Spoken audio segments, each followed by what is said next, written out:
be a doctor. No, I can't be a doctor, right? And I cannot do a degree. And then the worst part about it was that my English was below 50. Sure. So I can't even go to a residential university because the minimum entry level is like a 50. It used to be 50. Yes. Now I don't have a 50, right? Sure. I'm sitting in the 40s.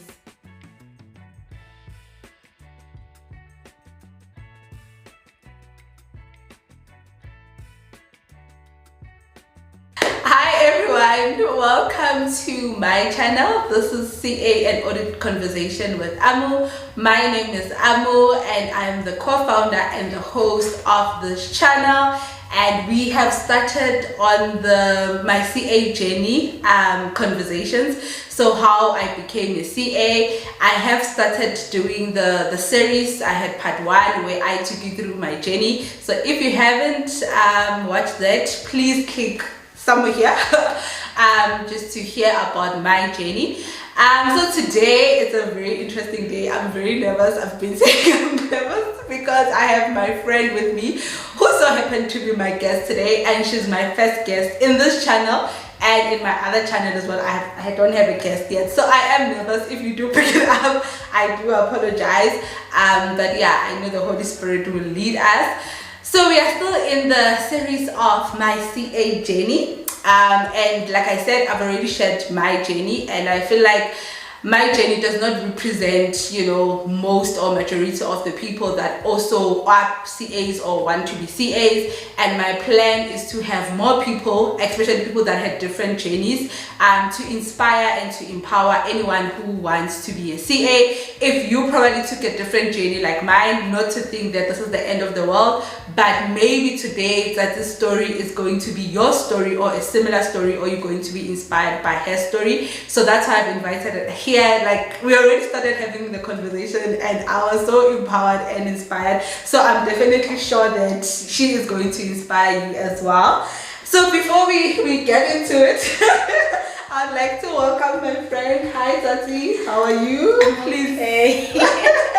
No, I'm good. I'm excellent. I'm excited, and I'm looking forward to this conversation. It's so weird because I'm the one who's nervous, but she's not nervous. So yeah, so let me give you a brief intro or profile of who I'm sitting with next to here. I'm very blessed to have her in my life. I know her at a personal level, and I'm sure that you also gonna meet her somewhere, somehow. And if you want to know more about her, I'm gonna leave her details on the description below, or you can contact me if you would like to invite her and some of your events to inspire you guys. So Tsatsi is a CA as well. Obviously, I told you that we are doing a CA journey series, or my CA journey series. So she is a CA as well. She is also a lecturer at UNISA. Levels. She is a lecturer at UNISA, and not only that, but she is also an aspiring property developer. And I feel like she's just, you know, underplaying this because she's not aspiring. Already she was telling me she had just gotten another property now. And I know she has a couple, not just one, she has a couple. So girl here is a businesswoman. So yes, not just a CA, but also a businesswoman. She's also a motivational speaker, and that's why I've also invited her here. And she's also currently studying an advanced management skills at Vets Business School. So you see, when you become a CA, you don't just end there, you continue. The journey continues. She's a mother to like a cute boy, like he's very cute and very smart. And she grew up in the streets of Mamelodi. I guess we share the same story because I also grew up in a township. And this is where she is right now through hard work, guys. Like, yo, okay, maybe I'm gonna oversell you because you're my friend, but I'm not overselling you because you are that. Like, guys, she is a hard work, and I'm gonna tell you just now how I met her. And her hobbies are reading, hiking, running, and exploring new places. She enjoys her morning and evening routine, and she goes by the code: if you believe it, then you can do it. Sure. Wow. What a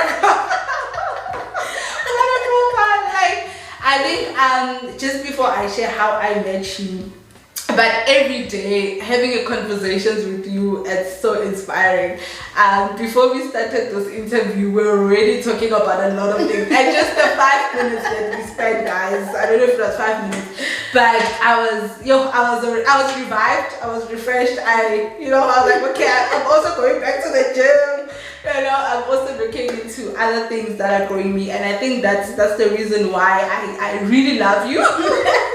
And I'm just honored to have you in my life. So how did I meet this beautiful lady? We met during our article years. Yes. So I was new. So remember, guys, if you watched my story, I did academic trainee as my first year of articles, and then I went to the Auditor General, which that's where I met Tsatsi. So theoretically, I was on my second year, but technically I was in my first year because it was the first time I was in an audit environment. I first did my academic articles at the University of Pretoria. So when I came in, we're in the same department. We're not working together yet. We're in the same center, but we had mutual friends in our cycle. And I've heard of her. And I think one thing that I remember about you that everyone was saying, you are a guru. You're an accounting guru. She was the top student, and I was like, I like this, because like I have already told you guys that I love academics. So when I learned about her, I was like, okay, interesting girl. I would like to know her. And by God's grace, we ended up working in the same team. And I think our friendship grew organically. And I don't know if you remember this, but one conversation that I think kind of started our friendship, it was the first conversation I remember. We were talking about academics. And for some reason, you were saying, yo, CTA, she was still doing her CTA. I had just done my ITC. And you were saying CTA is a challenge, you don't know what to do. And then a few weeks later, top 10, she was in the top 10, guys, just after we had a conversation. But I realized that sometimes the people that work hard, they end up becoming hard on themselves as well, because you feel like you're not doing enough. Whereas people who are a little bit relaxed actually feel like.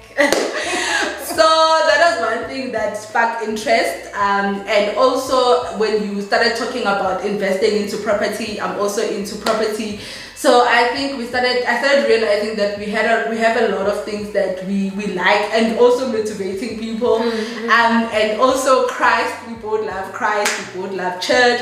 So our friendship just kind of grew organically, and that's what I like, because we can spend 3 months without talking to each other or seeing each other, but by the time we meet, it's like fireworks. It's fireworks, and it's all God's grace. Alright guys, so that is my friend. Just in a brief summary, there's more to her. There's more. This is just a tip of an iceberg. But welcome. How are you feeling so far? No, I'm okay. I'm excited. And I'm just hoping that whatever that I'm gonna share today, it would touch 1 or 2 people. But at most, I normally say, if you can't feed 5 or you can't touch 10, at least touch 1. So that's my belief. So I'm just hoping that my story will bring a change to someone in this channel, someone watching the channel. Aww. Thank you so much, guys. Already you can hear there is wisdom here. Alright, so the reason why we invited you here, or I invited you here, is because I know you, and actually I thought I know the depth of your story.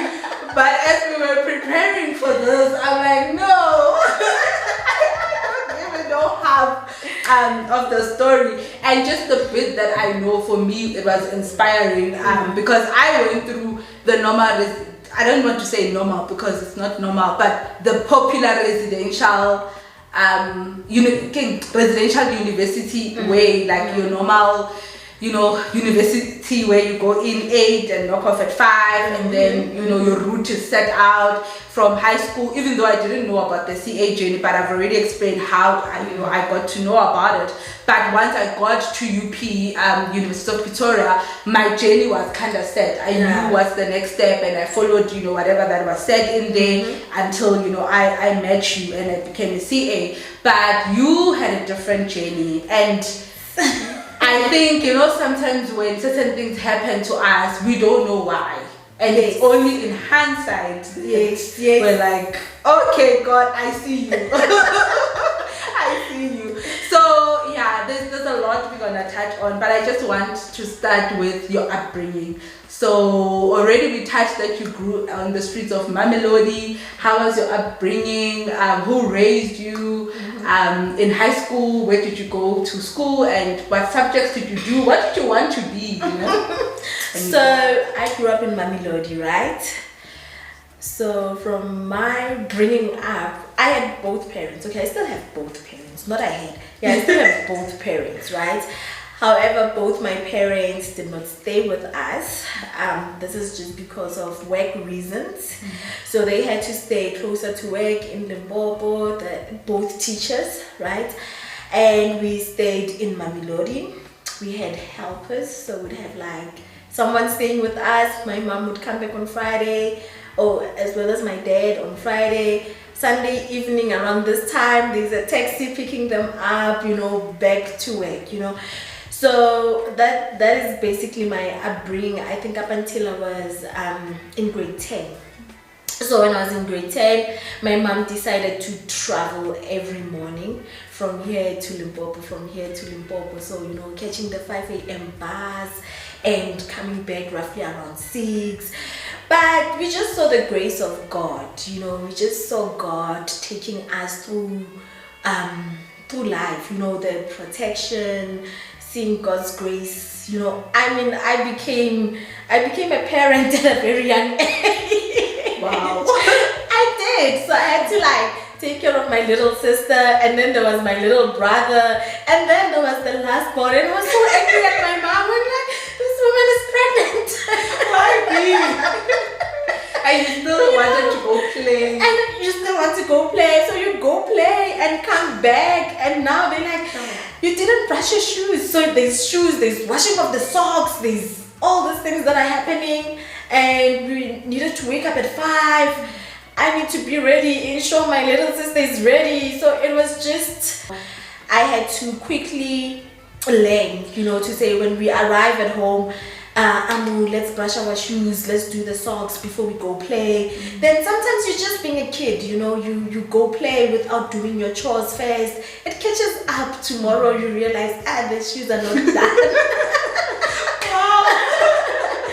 So it was really, but funny enough, I think it was God, right? It didn't bother us. Like, we were not bothered. It was a normal thing that we are going to school, the transport will pick us up, it brings us back. It was so normal. You didn't see anything wrong. No, for you, that was normal. It was normal. Mama is coming back on Friday, she's leaving on Sunday. Perfect, it's good. And sometimes you don't actually get to spend time with her because she comes back, it's Saturday, she's going to town, she's paying bills, she's this, she's that. And then it's Sunday, let's quickly go to church. When after church takes time. We're leaving church at 2, and then then lunch, and then she's gone. I'm like, okay. Wow. But I mean, God was very faithful, and we've seen the hand of God. I mean, I've got evidence that God has done so much for us, and then I got into that we went to, but we still passed. Yeah, God's grace all over. We still passed, and I was at high school. I wasn't at the best high school, and I think I was just at some random high school that I could. Was it a township one? No, it was not township. So we never did township schools. Okay. So we did the schools in town. So my primary I was at West End, and then for high school I went to Harvey. I don't know how I went to Harvey, but I went to the school called Harvey. Or is it in Pretoria town? Or? Yes, it's not in CBD, so it's in Gezina. Oh, okay. Yes. Okay. And it was not known for like, it was not a good school. Like it was not known for good things. Like all these naughty people, you'd find them there. So school was like, and school, it was part of life, you know. So we were going to school, but I was going to school because I believed I'm gonna be a doctor. So in my head, I was gonna be a doctor, and my dad used to believe that, yeah, she's gonna be a doctor. You know, my dad is stronger, so he's strong at home. Yeah, ain't like the science. You know, so I was gonna be so she used to say Shbamu, you know. And I was doing well at school. I mean, I would get your 80s, 90s, so between grade 8 and grade 11. So it made sense that, yeah, I was gonna be a doctor. Can qualify to be a doctor. And in grade 12, my mom was not happy about the school. I changed schools. Okay. Then I went to Confidence College. Confidence, beautiful. Yes, and I think it just started, or I don't know, but I went there and I was doing my Matric there, and life happened there because when the results came out, right, after Matric, the results came out and they were not close to anything I had imagined, you know. Sure. So I thought I had distinctions, you know, in my head, and I was working hard. I mean, and in yes, I was a bit playful, but I was still working in my own world. I believed I'm working hard. You know, we would go and have like, what's this thing when you study over the night? But to cross nights. Yes, we used to go and cross nights, and you know, so for me, I was working hard. It made sense. However, the results came back, and your girl was I not shocked.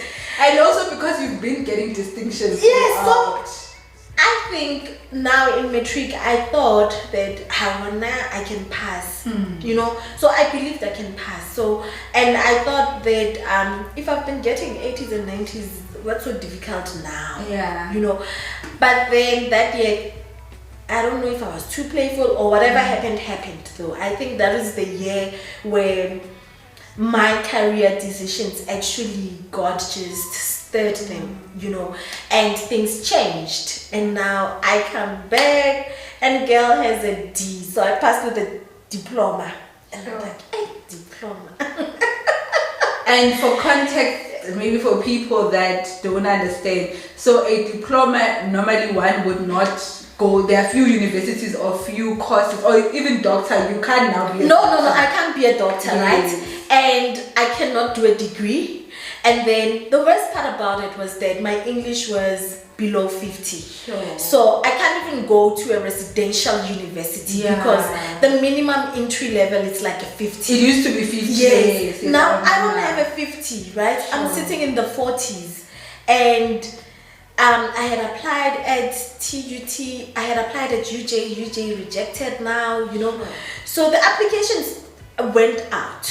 Now I'm getting this rejection. Imagine I'm being rejected at TUT. So I'm like, And at that point, what were you applying for? Were you applying for anything that you qualified? So at TUT, I applied for, I wanted to be a geologist there. So I applied for that. And then I didn't know of Medunza. So like there's no one who actually came to our schools, and there was nothing happening, you know. So we were just those kids who were going to school, and lucky only if there's someone within your community who would talk to you about university life. And the thing is, where I grew up, people were not going to university. So this university thing, I guess we share a similar story, because even on my end, like where I grew up, people were Matric was the main goal. If you go to college, then now you are the cream of the top. Exactly. So for me, Matric, I was gonna matriculate. Yes, go to university, because we had knowledge about university. But in terms of what happens and though that kind of information was not available to us, right? Then so I was not even studying accounting. That's the other thing. So I was in the science stream. So I was doing your your physical science, your biology. It's not biology, it's called life science. Oh, yeah. And yeah, even then it was life science. Oh, okay, Yes. okay.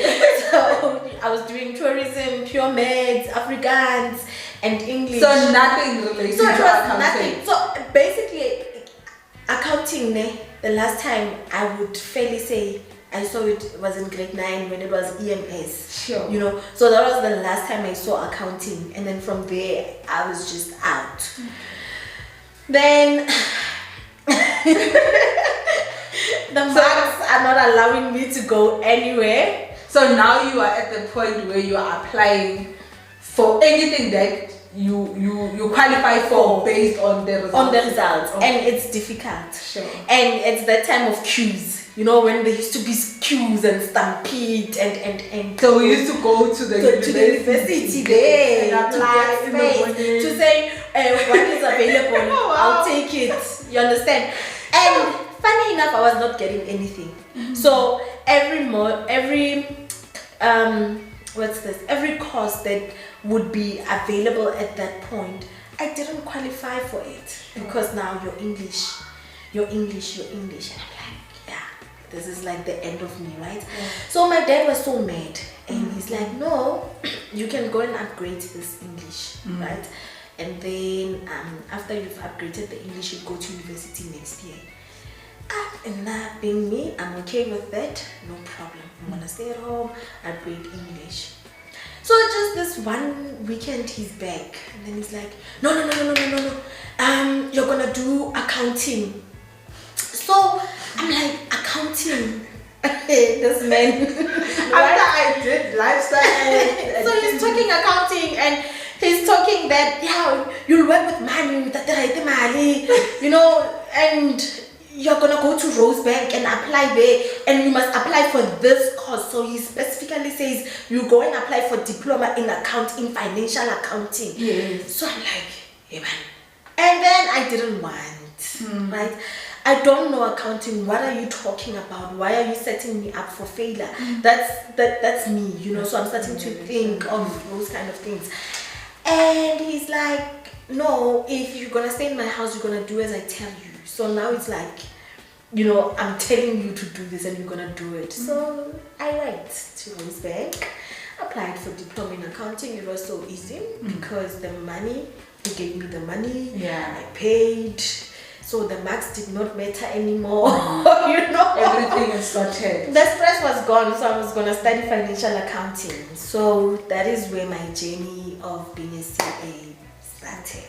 Wow. What an interesting journey.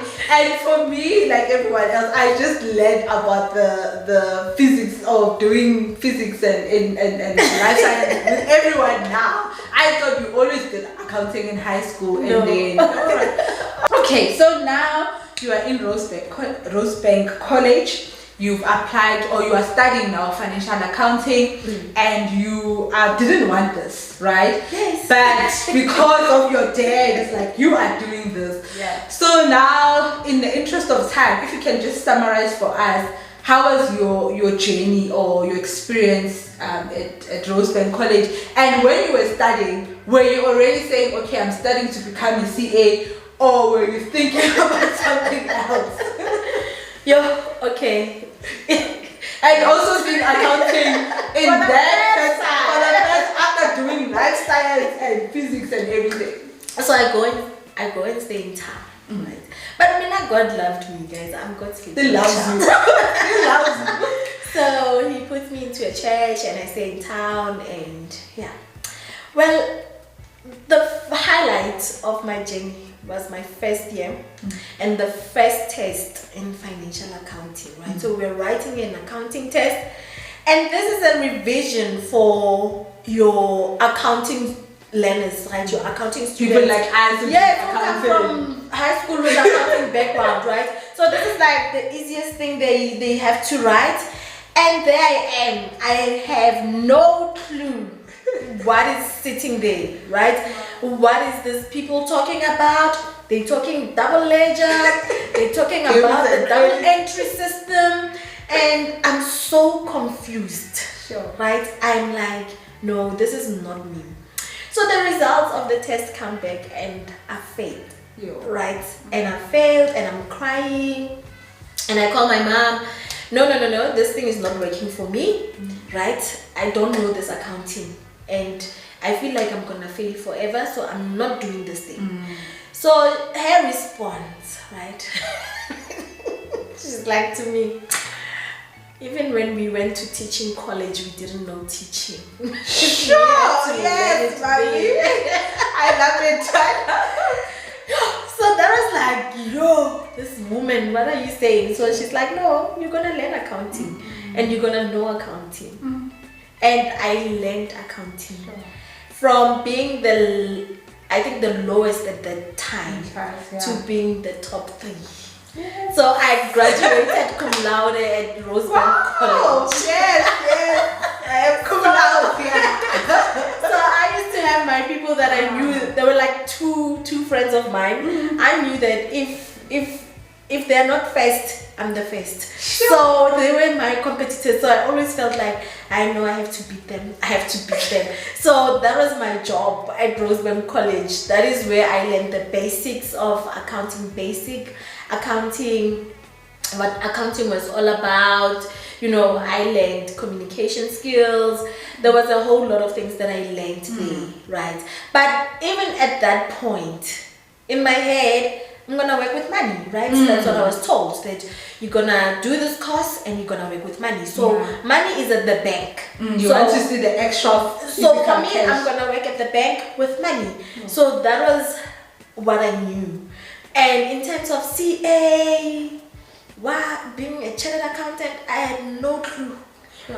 I had no clue about that. I graduate at Rosebank. I go and now register at UNISA. Alright. So when I get to UNISA, this lady that was helping me to register, because I'm like, I'm coming with this, right? And I want to get credits and I want to do an accounting degree. So she says to me, there are 2 streams of accounting degree. There's a general one and there's this difficult one. People don't choose, right? Okay. So that is the BCom one. So I'm like, so there's a difficult one and there's a general one. So I'm like, no, I want that one. I want this one that you're saying it's difficult. And she's like, are you sure? I'm like, yes, I'm sure. But in my head, I'm not doing it because now I'm going to be a CA. And she's not explaining it to me, right? To say, here you're going to be a chartered accountant. Or she's not giving me, she's just saying, this is the easy route and this is the difficult route. It's your choice. You understand? Sure. So I'm like, no, I'm going to do the difficult one.